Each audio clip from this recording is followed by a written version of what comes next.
আজ আমি মাত্র 5 মিনিটে তৈরি হওয়া একটা শরবতের রেসিপি নিয়ে চলে এসেছি। বাই দ্য ওয়ে, আমি আপনাদের Trisha and welcome to my channel Trisha tasty ট্রিটে। আর আজকে আমি বানাচ্ছি লেমন মিন্ট শরবত। তাহলে চলুন শুরু করা যাক। এই লেমন মিন্ট শরবত বানানোর জন্য প্রথমেই আমি এখানে দুটো লেবুকে ভালো করে কেটে নিচ্ছি। এবার একটা মিক্সির বাটির মধ্যে দিয়ে দেবো বেশ কিছুটা পুদিনা পাতা, আর দিচ্ছি 3 থেকে 4 চামচ মতো চিনি। এবার এটাকে আমরা ভালো করে পেস্ট করে নেব। এবার আমি পেস্টটাকে ছাঁকনির মধ্যে দিয়ে দেবো, আর বাটি ধোয়া জলটাকেও আমি দিয়ে দিচ্ছি। দিয়ে আমরা এটাকে ভালো করে ছেঁকে নিচ্ছি।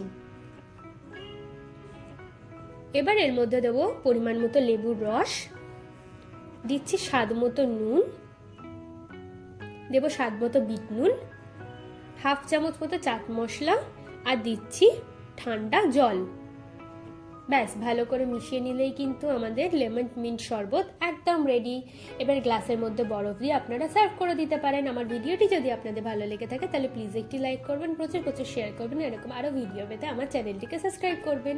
আর গরমে সবাই সুস্থ থাকবেন। টাটা।